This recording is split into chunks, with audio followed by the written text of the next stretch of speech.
एक ऐसा बड़ा फैसला ले लिया गया है जिसने शेख हसीना को तगड़ा झटका दे डाला है। भारत जो है वो शेख हसीना वाजिद को भेजेगा या नहीं भेजेगा?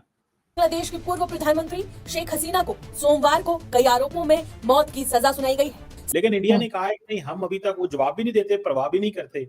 तो कुरान पाक में भी इसका हुक्म है कि काफिरों के साथ जो भी जंग होगी वो हम मदद करेंगे आपकी। इसमें जिस दिन बांग्लादेश बना उसी के 1 साल के अंदर जिसने बांग्लादेश बनवाया उसको मार दिया। जिहादी ऑर्गेनाइजेशंस हैं और जो इस्लामिक ऑर्गेनाइजेशंस हैं उन्होंने तो ये तक बोलना शुरू कर दिया कि ये दिस इज ईस्ट पाकिस्तान। इससे पहले पाकिस्तान की अदालतों ने कहा कि वो गलत फैसला था जो भुट्टो साहब को फांसी दी गई थी। हसीना ने अदालत के इस फैसले को मानने से इनकार कर दिया है और इस पाकिस्तान में होता ही रहा है ये। बांग्लादेश इज पाकिस्तान ना, खाली नाम चेंज। अमेरिकन स्पेशल फोर्सेस के बंदे ढुक जाते हैं। 17, एक दो नहीं 17 सारे लोग जैक्सन कर रहे थे और मोदी साहब के साथ थ्रेट चिपका दिया। लेकिन ये मुझे नहीं लगता कि इसमें कहीं से भी भारत को कोई तरह की प्रॉब्लम फेस करनी पड़ेगी।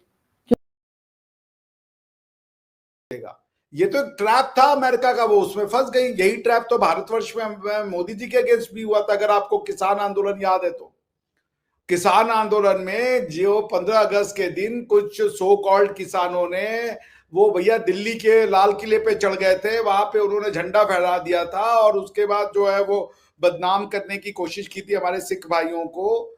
तो वो इस तरीके का वो था कि अगर प्रधानमंत्री मोदी उस दिन ऑर्डर देते कि आप शूट एट साइट करो, बिकॉज उन्होंने they literally took Delhi by storm. उन्होंने दिल्ली में तहस नहस मचा दी थी, लेकिन प्रधानमंत्री मोदी जी ने बहुत कुशल नेतृत्व दिखाया और उसके बाद उन्होंने एक भी पुलिस वाले को गोली चलाने से मना कर दिया था। एक भी हत्या नहीं हुई और उसके 2-3 दिन बाद ये सब मैटर फिर जब शांत हुआ तो उन्होंने उसको लॉ एंड ऑर्डर को रिस्टोर करा। मगर शायद इस बात को हसीना जी समझ नहीं पाई and she fell for a trap कि ये पूरा का पूरा एक orchestrated law and order problem create की गई, एक ऑर्केस्ट्रेटेड प्रॉब्लम सोसाइटी में क्रिएट की गई। उसके बाद लोगों को लाया गया जमीन पे। अब आप अगर एक पोजीशन पे बैठे हो जिसका काम ही है कि लॉ एंड ऑर्डर को मेंटेन करना, उन्होंने उसको अपने कर्तव्य का, अपने दायित्व का निर्वाह किया। अब उसके लिए उनको आप सजाए मौत दे दो यार, ये तो पागलपन है इस टाइप का। कि वो भी आईसीटी से, इंटरनेशनल क्रिमिनल ट्राइब्यूनल, जो कि उसी ट्राइब्यूनल से दिलवाया। आप ध्यान रखिए, ये कोई ट्राइब्यूनल नॉर्मल नहीं है, ये वो ट्राइब्यूनल है जो अवामी लीग ने बनाया था 1971 में। जो ये जो थे रजाकार्स, जो कि पाकिस्तान की आर्मी के साथ मिलकर के इन्होंने बांग्लादेश के ऊपर देन ईस्ट पाकिस्तान, वहां पे जो इन लोगों ने आतंक का राज मचाया था। फिर जब अवामी लीग आई तो कम से कम मतलब 71, 1081, 1091, मतलब 30-35-40 साल बाद उन्होंने पुरानी फाइलें खोली। कई लोग ऐसे थे जो बहुत बुजुर्ग हो रखे थे। कई जो मुस्लिम लीग के कार्यकर्ता थे वो अपने 80s में थे, मगर शेख हसीना जी ने उनकी फाइलें खुलवाई, उनका क्रिमिनल प्रोसिक्यूशन किया गया 1971 के जो चार्जेस में। क्योंकि उन लोगों ने जो पाकिस्तान की आर्मी के साथ मिलकर के हिंदू महिलाओं का रेप करना, हिंदुओं को मारना, मुस्लिम महिलाओं का रेप करना, उनको मारना, ये सब जो किया था, उसके लिए उन्होंने क्रिमिनल अकाउंटेबिलिटी तय की और उसके बाद क्रिमिनल ट्राइब्यूनल बनाया और उसने उनको सजा दिलाई। उसी ट्राइब्यूनल से इनको सजा दिलवाई गई है।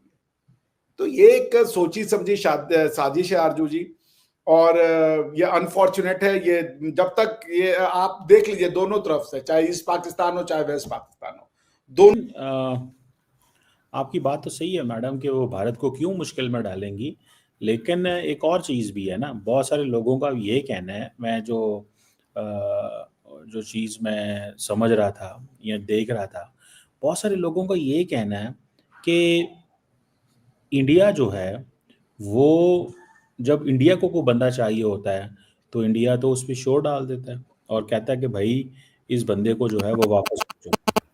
मिसाल के तौर पर एक बंदा था जिसका नाम तहव्वुर राना था, तो उसकी हवालगी इंडिया ने अमेरिका से उसको ले लिया।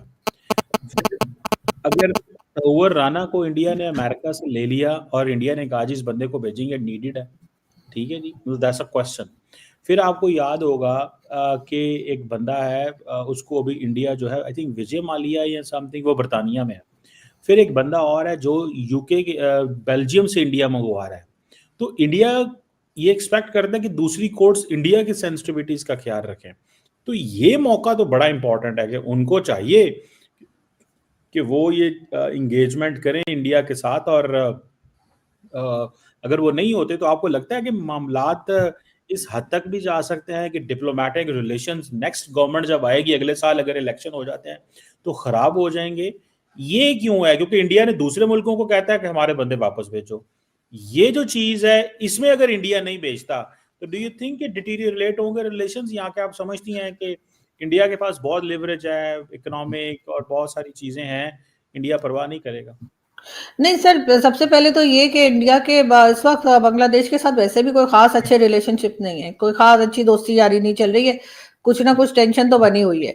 बाकी अगर लॉ के हिसाब से जो इंटरनेशनल कोर्ट ऑफ जस्टिस या जो भी कह लीजिए, जहां कहीं भी जो इंटरनेशनल जो कानून होता है उसके हिसाब से अगर उन्हें वापस करने को कहा गया तो मेरा ख्याल है कि वो वापस करेंगे। जो बंदे आप बता रहे हैं कि उन्होंने बुलाए, उन्होंने वहां से विजय माल्या और जो भी लोग हैं जो इंडियंस थे उनको बुलाया हिंदुस्तान ने, तो बिल्कुल पूरा प्रोसेस चला होगा ना। ऐसे ही तो नहीं उन्होंने किसी को कहा होगा भेज दो तो उन्होंने ठीक है भेज देते हैं करके भेज दिया।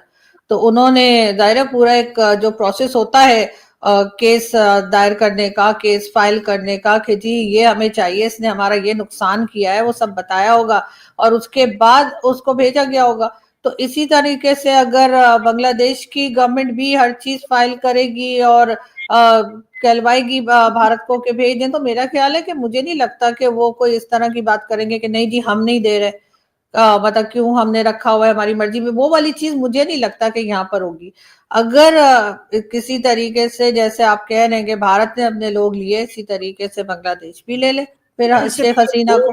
वो आए हैं नोट वर्बैल बांग्लादेश ने जारी किए हैं इंडिया को, लेकिन इंडिया ने कहा है कि नहीं हम अभी तक वो जवाब भी नहीं दे। हम देखते हैं कि पाकिस्तान का इन्फ्लुएंस वहां भरा, जिहादियों का इन्फ्लुएंस वहां बढ़ा, और जैसे सुबह हमको पथिकृत भाई ने बताया कि भैया वहां पर जितनी भी जिहादी ऑर्गेनाइजेशन थी सबके हेड्स को, सबके मेन बंदों को इन्होंने निकाल के बाहर रखा। This was basically done. एक तो भैया एंटी इंडिया एक्टिविटी है, और दूसरा बड़ा सिंपल सा चीज है कि कहीं ना कहीं आपको ये भी देखना है कि भाई अपने आप को पार में कैसे रखना है। तो यूनुस ने देखा कि भाई उसके सबसे बड़े सपोर्टर्स कौन है? The jihadis of Bangladesh. तो अगर jihadis of Bangladesh are the supporters of Yunus, तो फिर उसको फिर अपने आप को पार में रखने के लिए इनको साथ में रखना पड़ेगा। हमने ये भी देखा कि कुछ गुट है आर्मी के अंदर जो खुश नहीं थे इससे, एंड हमने ये भी देखा कुछ गुट है उस आर्मी के अंदर जो इनके साथ थे। तो ये काफी टाइम से ऊपर नीचे चला जा रहा है and now the thing has come to the point ये है कि ये केस जो था बड़ा पेचीदा सा था, एंड अगर इस केस में ये लोग सेंटेंस कर देते अभी जैसे इन्होंने करा है, तो अभी वायलेंस ऑलरेडी वहां पर शुरू हो चुका है। अगर नहीं करते तो इनको सवाल पूछे जाते कि आपने ये रजीम चेंज जो करा था वो किसके लिए करा था। तो पूरा इनका गेम ही it was basically stuck on this particular thing, और यहाँ पर this is something that they had to go by. कुछ कर नहीं सकते थे। अवामी लीग का क्या है? What is the game?